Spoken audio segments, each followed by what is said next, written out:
Welcome to the Take the North podcast. I am David Haugh from the Haugh Show at 670 The Score. Dan Wiederer is from the Chicago Tribune. He covers the Bears. He's at Hall. This is Draft Week. You can find our podcast on your free Odyssey app or wherever you get your podcast. You can watch us talk about the Bears on the 670 The Score's YouTube page, and you can talk draft all week, Dan, because it's draft week. It's silly season. It's flying season. Speculation. Let it go.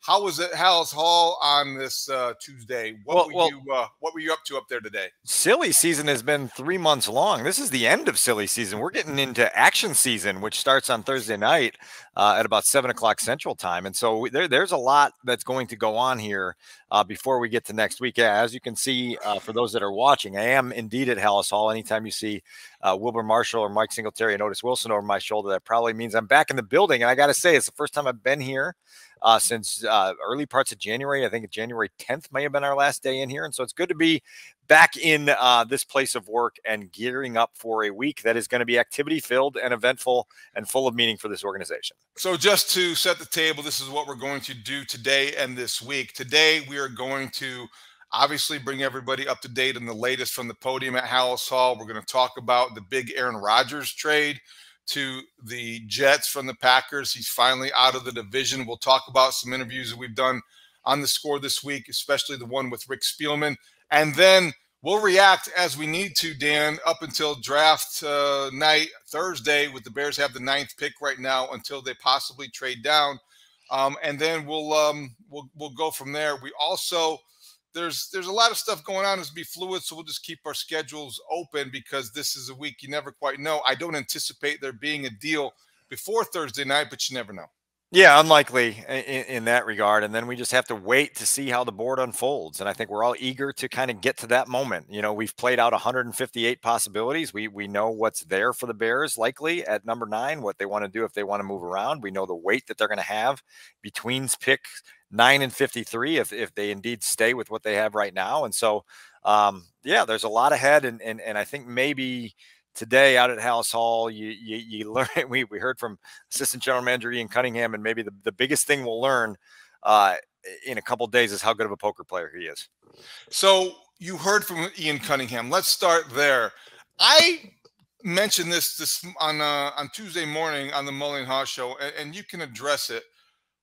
Leading up to the draft, we've heard and typically do hear from the general managers for each team. We heard from, for example, Brian Gutekunst, who made a big trade in Green Bay on Monday about that trade. Chris Ballard in Indy, I think he's still talking to reporters one at a time. The most honest man out there, he says. He's claiming to be the only one not lying. Well, and you know what? He talks enough to make it sound plausible.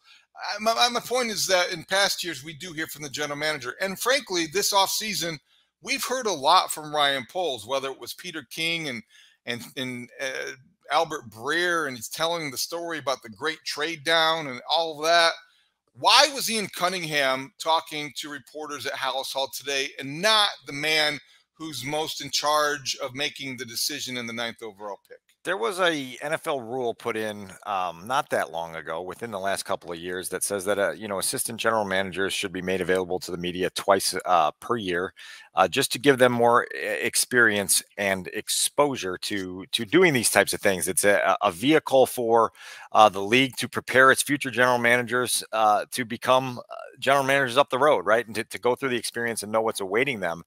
The second part of your question is, why was Ian Cunningham available instead of Ryan Poles? That I can't answer for you. That was an organizational decision that was made.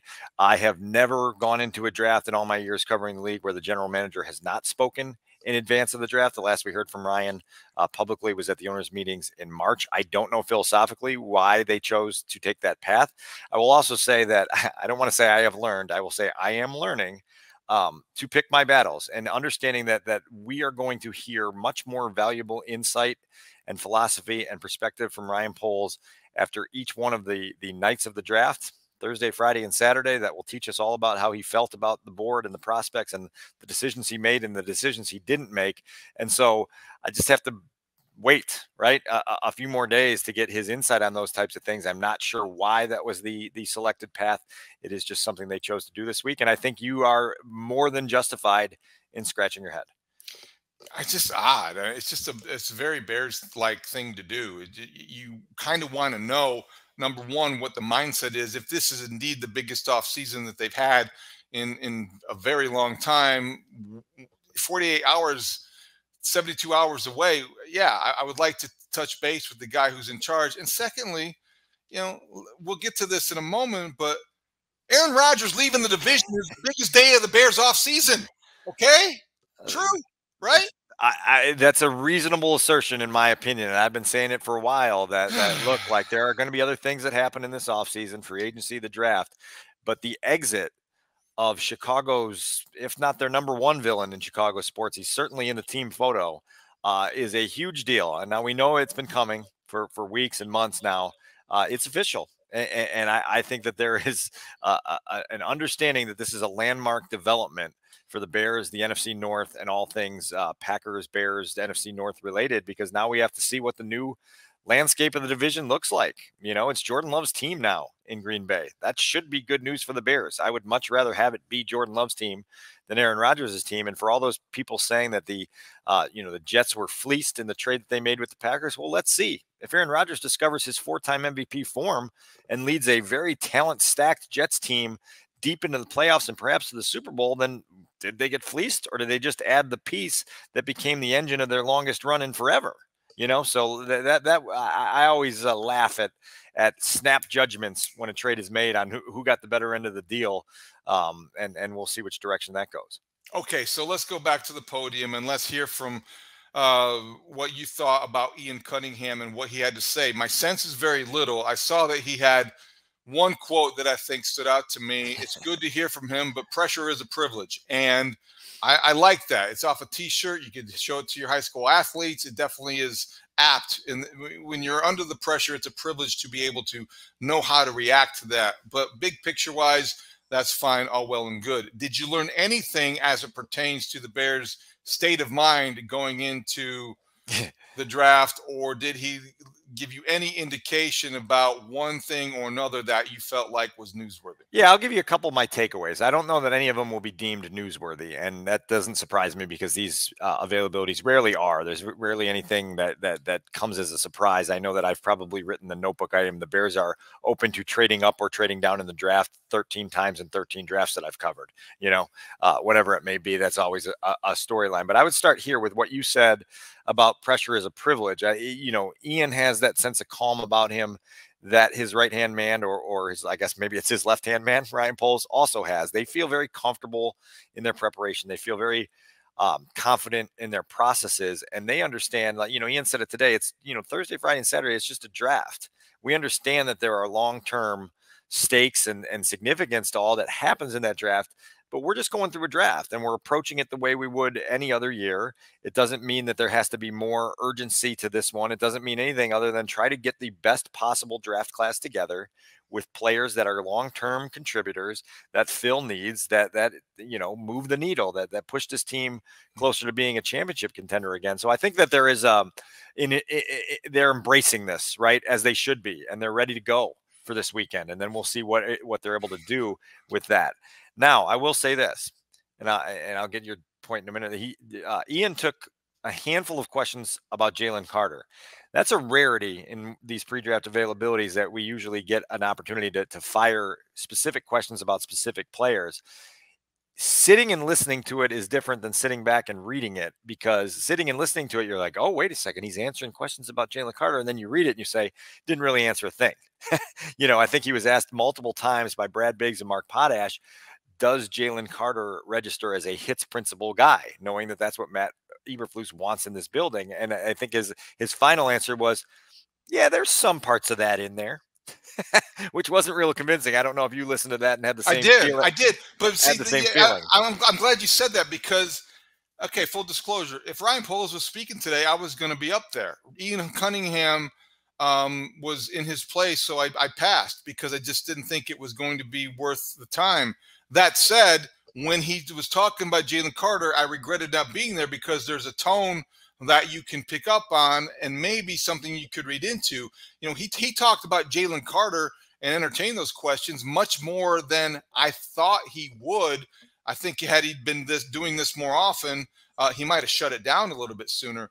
But what was your takeaway in terms of the tone? Because you can read some things into the way people answer questions, or more importantly, how they don't. Well, I also think it was Jason Leisure of the Sun-Times that eventually asked, with all the homework you've done, did you get to a point where you felt comfortable with Jalen Carter? And then there was a long kind of, dodgeball answer of saying, well, we first met with him at the combine, and then we met with him again at the pro day, and we had him in our building. And ultimately, we've made a decision that's best for the Chicago Bears. There was no confirmation or denial on what that decision is. My hunch, given as long as I've done this and what I've read from the Bears, just interpreting and playing that game over the last few months, is I don't think that is their top priority right now. Could be wrong. It's lying season. It's silly season. Jalen Carter could slip out of the top 5. He could slip to 6, 7, 8, 9. And all of a sudden you have a decision to make, and the Bears could end up making him the headliner of this draft class. But right now, my hunch is that is not the preferred direction, just given some of the things that they've described and said over the last couple months. I've been wrong before. I could be wrong again. And I've got another example in a minute here where I don't know if you're a Rounders fan, but I want to see if we may have got a tell from Ian Cunningham on another prospect that you'll want to talk about. It's been a while since I've seen Rounders, but I will entertain that in a moment. So my sense is, and everybody is going to have their take. I've said this. I would take Jalen Carter off the board. I would just pretend like this was a draft without the Georgia defensive tackle, because I just don't think they're in that position to take the kind of risk that implies and represents. Now, I don't know that teams anymore just take guys off their draft board. Is that a dated concept, Dan? Do you think that teams like the Bears, if they have no chance of taking a guy, would just not consider him? Or is this something that you think that could go down to, well, you know what? Well, we'll wait and see. You don't have to make a decision until you have to make a decision. Let's wait and see how we feel if he's still there at 9. Typically, players come off the draft board if they have significant health problems on their resume, and that's just like, okay, we don't want to mess with that. We'll just pull them off the board. Character-wise, it's got to be really extreme and really egregious. Those are the examples. I don't know from talking to people around the league that anything within Jalen Carter's history here with the traffic accident, the racing and the reckless driving in Georgia, or the pro day stuff registers as so extreme that it would cause you to pull him off the board. Now it's all about value. It's all about comparing him to the other options you have there. And those discussions have been had here for weeks and months now to determine, okay, scenario A, scenario B, scenario C, how do we react to this? I would imagine that Jalen Carter is still on their board. I just get the sense that given what they have described about what they are trying to build here and some of the big picture questions that still circulate around the league about Jalen Carter, that it doesn't feel compatible to me right now. Again, talent often wins out over compatibility. When you're staring at the tape and you're saying, man, we feel like we need to get a big time difference maker at a major position of need on the front of our defense, I can see where on draft night you would feel the urge to just discard all the other things we talked about and say that the talent supersedes everything, and this is the direction we're going, and we can sell it, and we can hope we can wrap our arms around this guy and create an environment that keeps him between the rails. Fair enough. That's well put. Okay, so what about this tell that you observed from Ian Cunningham? All right, so there were a lot of questions asked today, and even the ones that Ian Cunningham didn't want to answer, he steered around them and he spoke for a long time. Even his opening statement was like 3.5 minutes of thanking every single person in the building, from their scouting staff to their video group to the person that serves the fruit salad in the cafeteria to Larry Mayer, basically. So he did a lot of talking. And then there was one question where he didn't do a lot of talking, and he was asked about whether it would ever be worthwhile to draft a running back in the top 10. And he said, yeah, I think it would be. And it was just a very quick answer. And I brought up Rounders before. I can't remember whether it was the tell that Teddy KGB was bluffing or whether it was the tell that he had the hand when he would twist the Oreos, right? And the Matt Damon character realized that. So my question is, was this a tell by Ian Cunningham where all of a sudden it was like, do the Bears have such grand interest in Bijan Robinson that even the thought of talking about him out loud just subconsciously made him shut down and turn on the mute button on himself, because it was the only question today that he didn't really give much extra thought to. Again, this is the silly season. This is the wild season. I love that. That however you want. I'm just saying, let's keep our eyes on that on Thursday night. And then if we come back to this and go, aha, we found the tell. I think I'm going to remember this because I know you will. Because you've got another day on the radio that you can point this out on. Exactly. Thank you for giving me my 6:30 segment idea. Perfect. I look at that and say, that is very interesting. I would not dismiss it.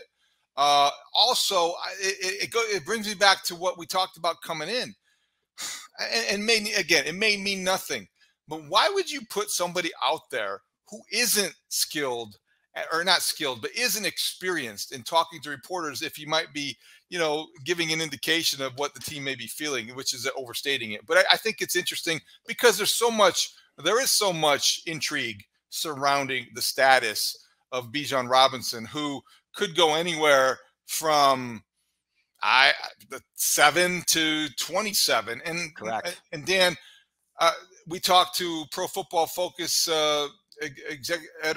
analyst this morning who had Bijan Robinson going in the second round, which I think is madness. Laughable. So that's not happening. But it's a wide range of spots. So 9 would not be outrageous. And if he does go 9, I'm going to remember this exchange and remember that Ian Cunningham told us that they were going to draft him Tuesday with a tell. And then we are going to request Ian Cunningham to speak the week of the draft every single year from this point forward, right? Yeah, and we're going to try to test that tell a little bit more. I mean, look, like I said it to Baldy when we had him on last week, that people that I've talked to in the league, talent evaluators that are in buildings or just do it for the media and are in this for a living, everyone is in agreement that the floor for Bijan Robinson is highly productive, standout running back in the NFL. I mean, like, that's what you're getting. You have concerns about injury, sure, as you do with any running back that you take to bring into your program. You have concerns about positional value, sure, those are there. But no one questions who this guy is as a football player. And there's a belief that you are getting a potential, 6-time All-Pro if you take this guy. A guy that can consistently be a weapon. And so, look, I get all of the debate that is circulated around this conversation. I am very open-minded to the possibility for at least 2 more days. So the Pro Football Focus host or analyst was Steve Palazzolo. I just want to be sure that I make that clear. When we were talking to Steve, and he had a first-round mock draft that had a lot of very interesting not conventional, I think, slots and choices. That's not a criticism. It's just, it shows you how wide the range of opinions are. I think Tyrese Wilson was 20th. There were a lot of people higher and lower than on typical drafts. I think Will Levis was 18th, a guy that's shooting up a lot of people's mock drafts. And of course, as I said, Bijan Robinson, I don't believe was even in the first round. So let's keep an eye on that. Let's keep an eye on what they're doing with Jalen Carter. To me, Bijan Robinson and Jalen Carter are 2 of the more intriguing, compelling figures in the first round. What else did you think Ian Cunningham at least had to say or did address? Well, remind me in a couple minutes to circle back to what I think is the 3rd most compelling storyline, or one of the 3 top compelling storylines other than who the Bears pick in a minute. I think Ian was probably most notable to me was his discussion of the offensive tackle position. And he mentioned, obviously, there's been 4 household names that we've all been talking about for months. We don't have to regurgitate them again here. We know who those options are with a top 10 pick. He said, look, the Bears, the things that they're drawn to are size, athleticism, and competitive spirit in that position. Those are kind of the traits that they're looking for. But then sort of hinted, David, that they feel comfortable enough with going down a tier or 2 in athleticism, with the understanding that you could still get an offensive tackle on day 2, potentially day 3, and pair him with a guy who's been getting a lot of praise inside this building in Chris Morgan, right? You've heard Chris Morgan's name a lot this offseason, and it is a vote of confidence that they think that what they were able to find with Braxton Jones last year is repeatable in terms of getting a guy that can then come in and work with an offensive line coach and bring out the best in himself and be good enough to provide a solid offensive line, offensive tackle formation in front of Justin Fields. That was just something that, you go back and listen to that clip from Ian, you go back and read it, and you say, okay, they certainly seem to be at least open-minded to the idea of addressing something else on night 1 of the draft, and then waiting to day 2 to get that. I will give you a handful of day 2 names real quick. Let me make sure I pull that up so I can give them to you right, that could be out there for them. Matthew Bergeron of Syracuse, DeJuan Jones, Ohio State. I've heard a lot of people really liking him. Maryland's Jalen Duncan. Oklahoma's Anton Harrison. We've talked about the other 4 for the top 10. Those are 4 on day 2 that we might be talking about on Friday morning if they go in a different direction on night 1. Well, if it's not Bijan Robinson at number 9, if it's not, I suppose, Jalen Carter at number 9, and I'll learn to love that one, I suppose. But I think if it's not those 2 guys specifically, maybe Devon Witherspoon and maybe Christian Gonzalez or Kalijah Kancey. It better be an offensive tackle. No. Don't put words in my mouth. If it's not Robinson or Carter or Witherspoon, then it better be an offensive tackle in my mind at number 9.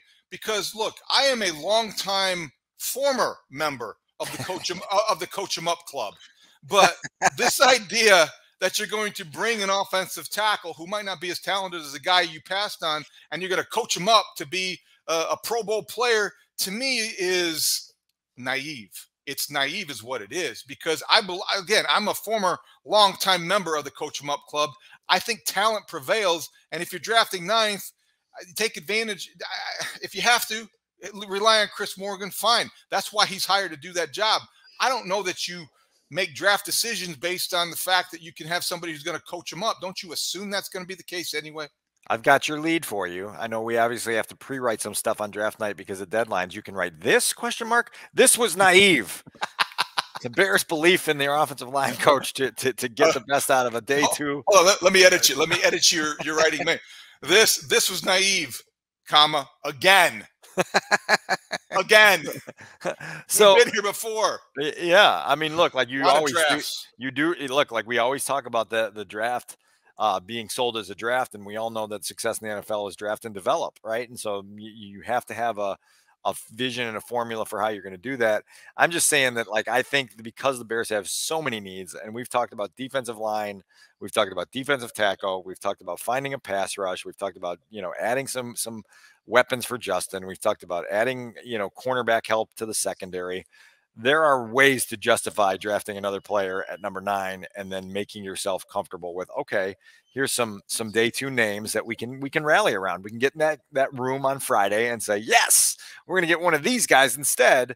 And we're cool with it because the player that we got in round 1 fills a need, is a major difference maker. And I've been saying this for a while now. I'm writing it for ChicagoTribune.com. No matter who they pick on Thursday night, they have a 5-month honeymoon. This is going to be so easy to sell. It's going to be a player that we've talked about for months. It's going to be a player who is obviously talented. It's going to be a player who instills a ton of hope and energy in the fan base inside the building here. And then you just got to surf that wave until they have to start playing real games, and you can see whether that player is who he's billed to be. But that whoever they take, it's going to be months of excitement in this fan base. Asterisk. I'm going to put an asterisk. I'm going to edit you with an asterisk there. I agree with that. 95% of what you said. I do think that, and this is my own thing, I'll have to get by and find out more information about if they draft Tyree Wilson and it's the Texas Tech rush end, and the last time we saw him on the field, he was being taken off of it, I think on a stretcher. So the next time he rushes the passer will be the first time he does so with a screw in his ankle. I don't know that I'm going to be that excited about getting somebody who's pre-injured, Dan. I think that he's going to be a good NFL player, perhaps. But again, when you're talking about risk reward, I don't know that you want to draft somebody with that medical history. They're going to stand up and put him in front of the podium with the jersey, and they're asking him to extend his arms, and he's going to look like whatever has long arms. I was thinking of a dinosaur, but I didn't want to say T-Rex because those are the short arms that we're talking about. But you know what I mean? Like, you can see Tyree Wilson standing up the dais being asked to hold out his wingspan, which I think is like 86.5 inches. Yes, and they're going to sell that. And they're going to say that we've never seen someone with this kind of freakish athleticism, this type of freakish length that fits so well into the hits principle, has been coached by, a defensive coordinator who coached Von Miller and several other notable. I mean, great. The brochure is ready-made. It is. You can discard it. I tell you, the rest of the world is gonna slurp it up. Again, like they can do the wingspan. They can show the plaudits, and they can praise him. Then they're gonna take him to the lobby, take him through the metal detector, and it's gonna go beep beep beep beep beep because he's got a screw in his ankle. I mean, didn't we learned the lesson of Kevin White is don't draft guys who are pre-injured. That's the lesson of Kevin White that was left behind. It's in a drawer somewhere. And Haugh saw it's the Ryan Pace premise. Do not draft guys who are pre-injured and require surgery. Not that Tyree Wilson does, but I think that's a problem, Dan. It's a problem. Was Kevin White's career derailed by injuries? Yes. Oh, okay. I forgot. Yes. Absolutely. Look, like the other part of this, and I'd be curious to know your take on this. Like, if you read Colleen Kane's feature on Ryan Poles in the Tribune over the weekend, it was a really good look, I think, into the human side of this. You asked earlier about pressure as a privilege. Well, Colleen's story, I thought the other day, kind of illuminated some of the pressure that Ryan is willing to acknowledge. And, you know, look, he's talking to a sports psychologist weekly to just get his mind straight. He's going to X Golf to blow off steam. Like, he's felt this offseason from the excitement standpoint, from the anxiety standpoint, from the exhilaration standpoint, from the urgency standpoint. He's felt all of it. And I thought it was really cool to kind of have him acknowledge that, to kind of discuss it a little bit and understand that that's kind of the landscape that he's walking into, as you mentioned at the start of the show, in a span of what is essentially 46 hours that will be a big part of defining what his success was as the general manager of the Chicago Bears. I thought it was a great story. Colleen did a really nice job with it. And that also underscores why I was a little mildly surprised that he has been so open this offseason in talking about how the anxiety has been something to manage. He talked about it in the national media stories that he did and the access that he granted about how there was such a sense of relief when he made the trade down out of the number one spot. And I thought he showed some vulnerability in talking to Colleen. So that's why I was a little surprised that he didn't talk today and play it all the way through. But yeah, that's just neither here nor there. But like one of the anecdotes she had in the story was him sitting in the suite at Lucas Oil Stadium at the Combine and like looking up every 10 seconds. And there's his picture on the NFL Network broadcast, because it's like, oh, the Bears, they control the offseason. Oh, they've got the number one pick. They've got all this cap room, and him being like, all right, we get it already. And I think it's just kind of a reminder that this is still a young general manager in his late 30s, still doing a lot of things for the first time, including Thursday night, making a first round pick for the first time. And so he's had to navigate this. And I think there's okay. But didn't earmuffs, blinders, didn't Mr. Trubisky leave some of those behind? You can't be guided by that. You're an executive. You can't be affected by that. I'm not saying guided by it, affected for sure. I mean, everybody's affected by it. I just think it's again, just a reminder that I'm not saying it's going to impact the way he does his work, but it's been real, and it's been acknowledged as real by him. And so I think it's going to be really cool to see how he handles this. Again, we're going to hear from Ryan Thursday night. We're going to hear from him Friday. We're going to hear from him at the end of the day, Saturday. And he's going to tell us all about the draft class he put together and why he chose to put it together. And it's going to be fascinating for us to kind of see how they do their version of the puzzle here. By then, it will be on the outcome and not on the process, which I think is interesting. By then, the focus way more interesting. Yeah, will be on the people that they pick, and I think, frankly, easier for him to address. I think the process has gotten the best of him a little bit, and I think the more that we have heard from him that acknowledge the pressure that he felt and the anxiety, those are things that are real. I'm just surprised that it has openly affected him as much as he has told us that it has in various interviews, whether it was Colleen Kane or Peter King or Albert Breer or whoever. Yeah, I mean, the reason I love that story by Colleen so much is it was just kind of that open door, and like, oh yeah, this is this is a real thing. Like, this is this man's livelihood. This is this man's profession. And we all do mock drafts, or some of us don't. I've never have done one because they're dumb and they waste everyone's time. I did for CBS. I did one for CBS Sports last night. I don't like doing them either, but you try to help. You did all 32, or you just made the Bears pick? No, yeah. Why would I care? I don't care who the Pittsburgh Steelers pick at 17. I'm happy to make the Bears pick for them, yeah. But like trying to do all 32 and going through that exercise, and then the some people do all 7 rounds and all 300. And you're just like, what are we doing here? That's neither here nor there. But for someone who is in the front office here with real life stakes at hand, there is something to it, and so we'll see how he navigates this weekend. So let's move through these other few points kind of quicker, because we've been digressing quite a bit here. In terms of the Aaron Rodgers news, I think Packers won the trade. The Jets get Aaron Rodgers. As you pointed out earlier, you're not quite sure what version of Aaron Rodgers they're going to get. but they believe that this is the move that can help them win a Super Bowl. And I think, frankly, Dan, unless they do win a Super Bowl or maybe get to the deep into the playoffs, it's hard to see why they gave up that much for a 39-year-old quarterback, even one who has won the MVP 4 times. Has won the MVP 4 times and has appeared on Take the North once from the darkness retreat. So, the resume is undeniable. Look, like, this is really fascinating to me because I think there's a lot of people in Green Bay that understandably so had Rodgers fatigue and were ready to move on at every step of the way. Dating back to draft night 2 years ago, I've always said, be careful what you wish for, because no one can tell another city how painful quarterback purgatory is than folks in Chicago. And we have no idea if Jordan Love is any good or if he sucks and they're going to be drafting another guy in 1 year or 2 years. And so, like, you may have just opened up that door prematurely. I understand why you did it. It was just time. That relationship had run its course and it was time to go in a new direction. But this idea that the Packers are just going to pick up where they left off with a new guy and they're going to have their 3rd straight Hall of Famer playing quarterback, like, that's not how the NFL works. And so, look, like, I don't think you ever win a trade when your championship window gets closed a little bit. And in my opinion, this closes their window a little bit. I think the Jets certainly believe that it's opened theirs. Coming off a promising year in 2022, they've got the potential to really build on that. And now it's a matter of how many friends does Aaron want to bring with him to New Jersey to practice with him every week. Has anybody seen Randall Cobb on the New Jersey Turnpike lately? Mercedes Lewis making his way. Big dog's always been a friend. It could be that too.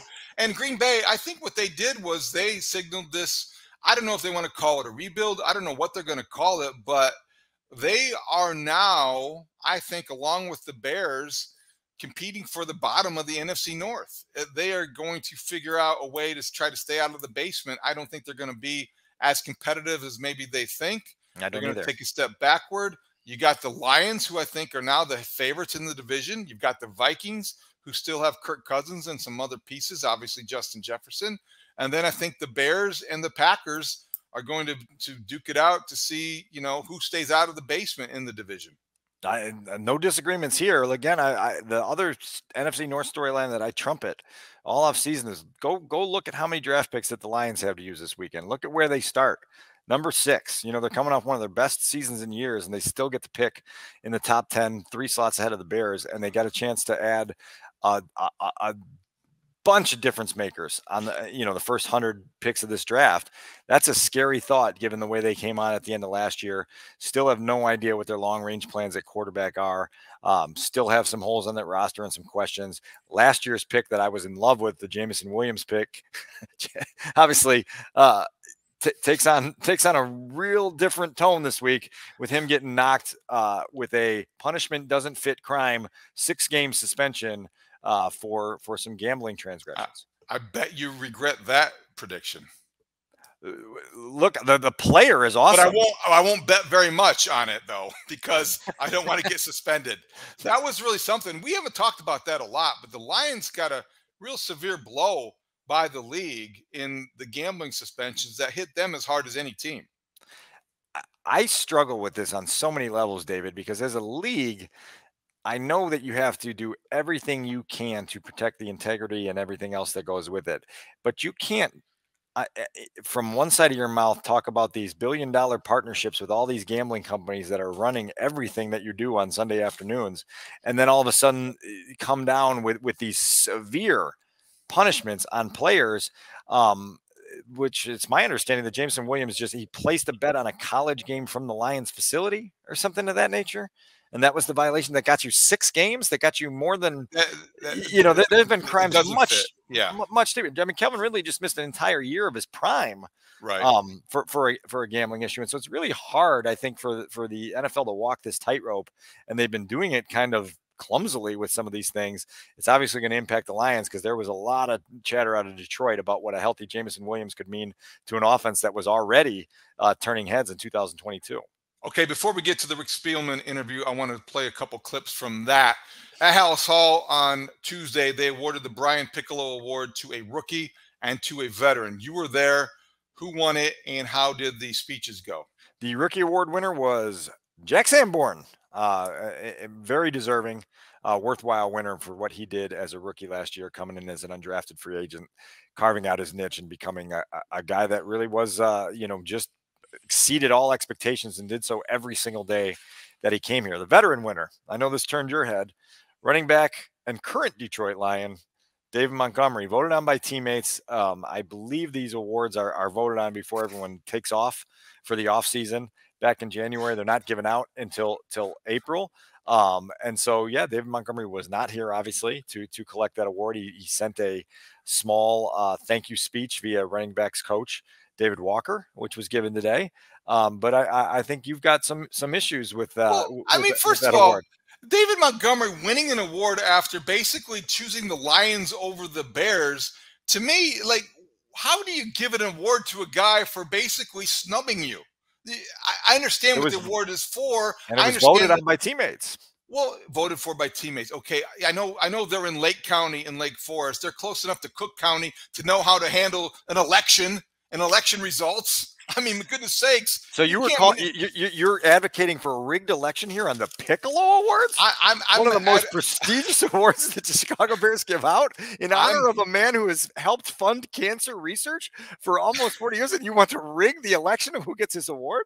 I'm advocating applying a little bit of common sense and maybe a writer in the language that the award will not be given to or awarded to a player who in free agency chooses another team despite the offers being equal and snubs us in free agency, therefore disqualifying him from the award regardless of the teammates who voted on the award. Or I might just say this, vote on the award another time or award it before free agency, because this seems a little bit awkward to bring attention to the fact that you're rewarding a guy that walked away.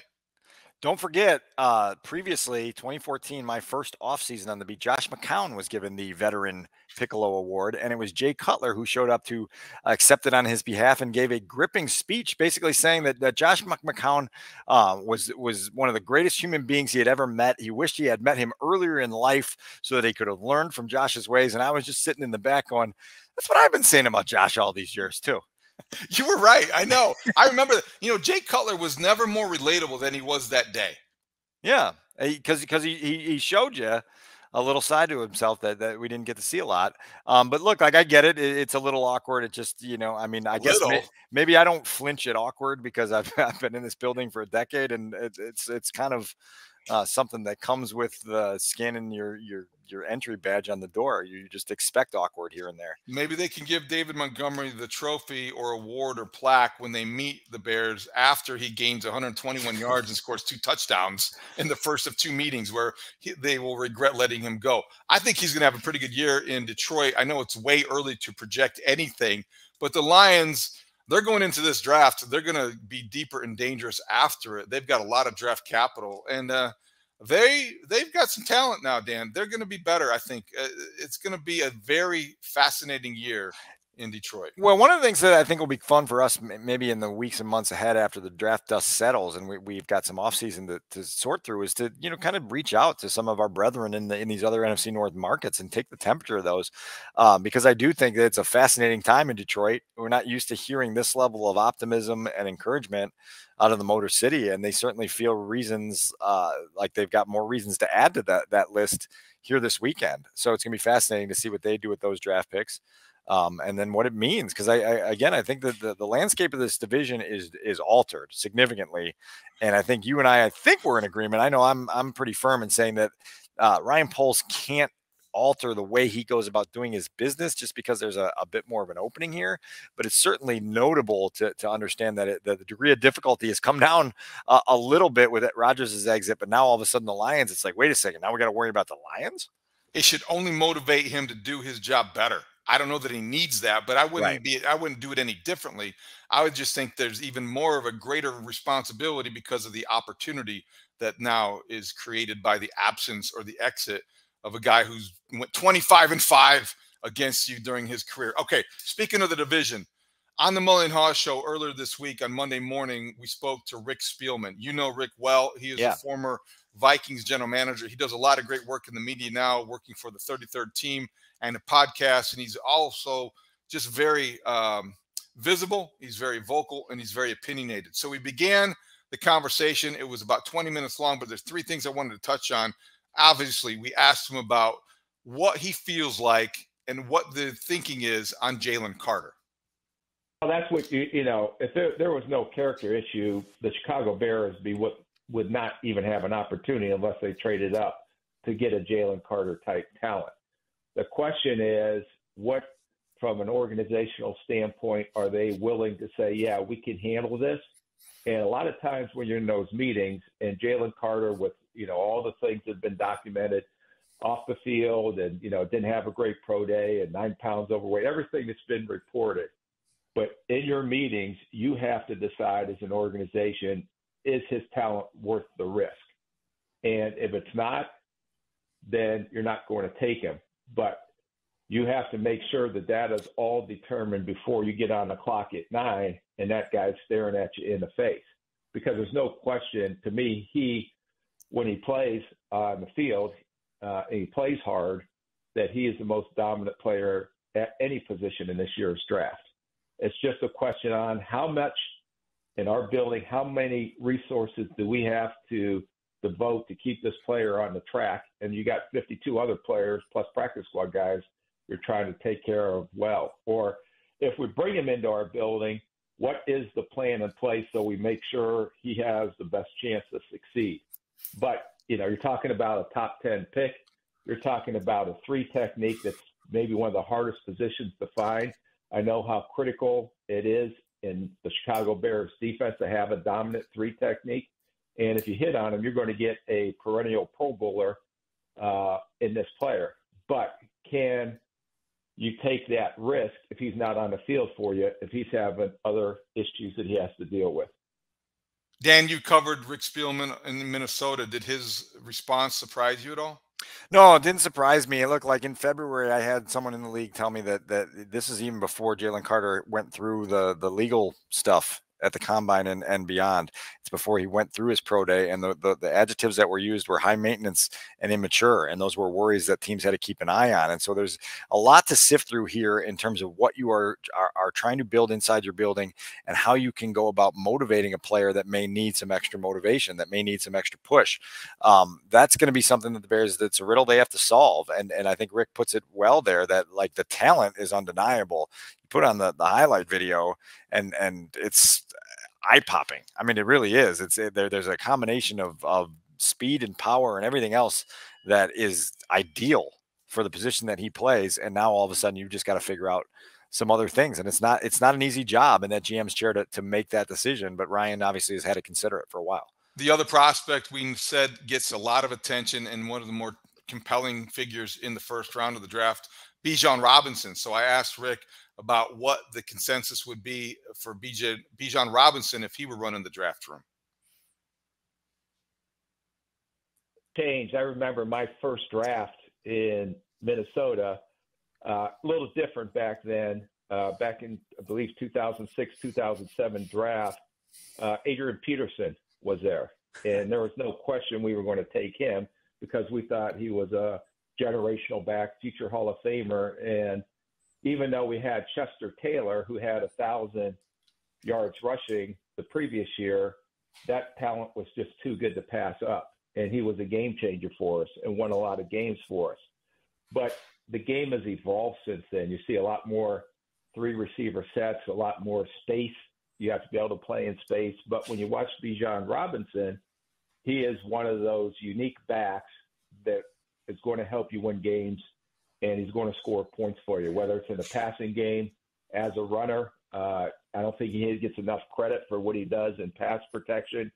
But, you look at Chicago Bears roster, and they lost Montgomery, but they went out and signed Foreman from Carolina. So is it more important for us to take a offensive lineman or this running back? And how is our offense set up?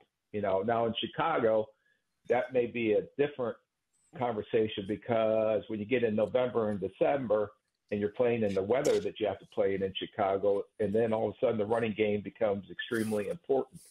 And a lot of times in that NFC North division, we knew we had to play outdoors in Green Bay.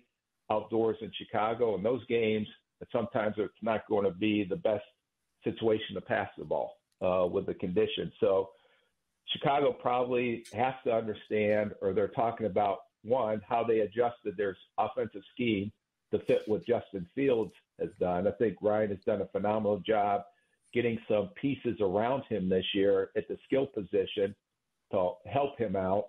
But is it more important to continue to build the offense and defensive lines and go with what we got on how we're going to build this roster? With the coaches I've been with, it's always been kind of let's run the ball, let's control the clock, let's play good defense, and that's how we're going to win games. So a lot of it depends on the philosophy of the coaching staff and the systems you're going to run. Very interesting stuff from Rick Spielman. Look, I sat in Minneapolis in 2012 when Adrian Peterson was the MVP of the league, ran for 800 plus yards in the month of December. Supercharged that team with a Christian Ponder at quarterback into the playoffs. And so the idea that a running back can't be a difference maker, I know the game has changed in the last 10 years. We all know that has changed. But I think what you hear from Rick there is an understanding of like the step one, acknowledge the talent. Acknowledge what the ceiling of that talent is. Rick and George Payton have always used Adrian as the example of don't overthink it. There were questions. Okay, he had a broken collarbone in college. Is he going to be injury prone? Whatever. And they just got to draft night and they said the dude is one of the best, if not the best talent that's in this draft. Let's take it and we'll never look back with regret. I think Bijan Robinson's that same type of player, and now you just have to figure out whether those are the dice you want to roll. I just wonder too. Yeah, I agree with that, and I. You know how I feel about the potential choice of Bijan Robinson. I went back, made a mistake, and I don't like to do this back at somebody on Twitter the other day, is at Jim Sheffris, who made the comment, and he's welcome to tweet Take the North as well. It says, never under any circumstances draft a running back in the first round. This is in response to something I had said about Robinson. I wouldn't recommend it, but I wouldn't hate it either. He said, drafting one in the top 10 is even worse. I don't care if Robinson ends up being a first ballot Hall of Famer.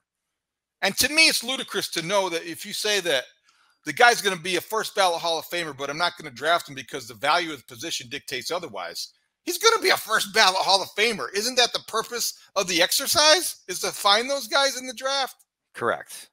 Particularly in a draft, which, as we've documented, batting averages are not very high. Even in round one, they're not very high, everyone. And so if you've got a home run staring at you and a guy throws you a meatball right down the middle of the plate and you say, don't really want to swing at that one right now because I want to try to hit a slider somewhere else. Get out of here, And so don't overcomplicate it when you don't have to. I don't think this is applicable in every single year and every single draft with the top running back. Bijan Robinson is different. That's what everyone in the league will tell you. He is different. And also, by the way, he catches passes. You can play him in the slot. Right. He blocks. He does 100 different things for you that can create matchups for you. Tariq Cohen, during 2000s, I guess it would have been 17 and 18, when they found ways to use him as a chess piece, like they did things offensively because they had to account for this running back who had this different set of skills. Bijan Robinson is Tariq Cohen times 20. There are a wide variety and range of opinions, as we can see in what Rick Spielman had to say about the offensive tackles. Now, we talked to Brian Baldinger on the last podcast. He had the Tennessee offensive tackle Darnell Wright, as the top-rated offensive tackle in this draft, the right tackle. I asked Rick Spielman about how he viewed the 4 offensive tackles considered to be first-round prospects.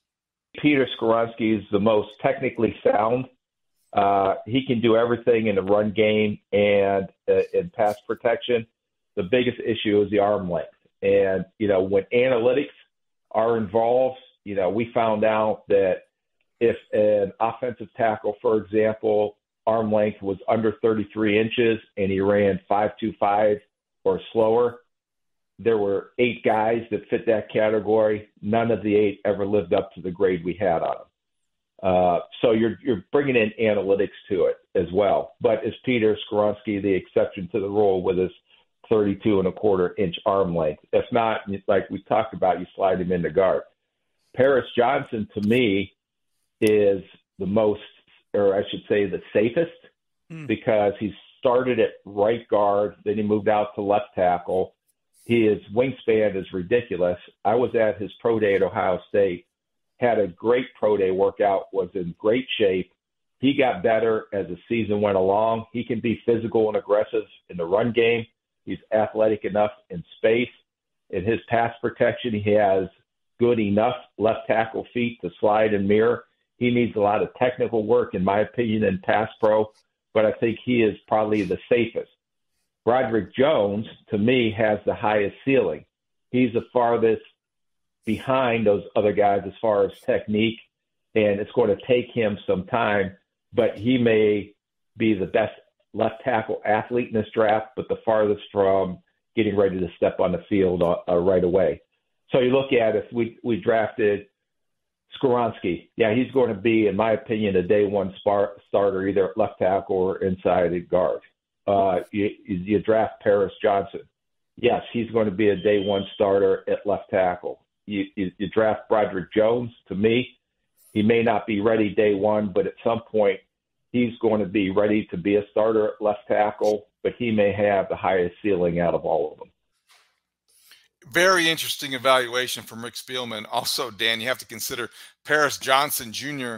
Out in Arizona. Kyler Murray's telling his front office he would like to see him in Arizona. So all of a sudden, you're seeing mock drafts of Paris Johnson Jr.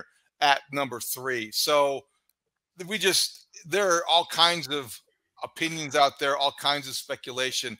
But Rick has done this job before, so his evaluation of the football talent of those tackles was very interesting. Look, as he was talking there, I was writing down some notes that summarize kind of what Rick's thoughts on these tackles are. I wrote down Skoronski, most solid, most versatile, safest. Paris Johnson, most promise. Broderick Jones, most development needed, which probably isn't ideal if not ideal if you're the Bears, because you're in a pivotal evaluation year with your quarterback, and do you want to take on a project in front of them when you've got a couple other guys that are there? And then obviously we've heard a lot of buzz recently about Darnell Wright, and obviously he seems to project as strictly a right tackle, even though he has left tackle experience in college. There's a lot of people that believe that dude is a plug and play, can't miss tackle there. So I think, again, like, we're going to learn a lot more about this draft class when the draft is over. And I'm going to be really interested to see how much the Bears are willing to pull back the curtain and tell us about how they kind of size these guys up, because there's been a lot of different talents and potentials with all these guys. You know what they're going to say if they draft Broderick Jones, right? They're going to get to the podium. They're going to introduce Broderick Jones. They're going to say, we're going to coach him up. We're going to coach him up because we have Chris Morgan, and we're going to coach him up because that's what we do here. We coach him up. And as a former longtime member of the Coach Him Up Club, I'm just going to scoff. I'm just going to shrug. They're going to give Broderick Jones his number 73 jersey. He's going to hold it up, and they're going to say, hey, at least he doesn't have a screw in his ankle.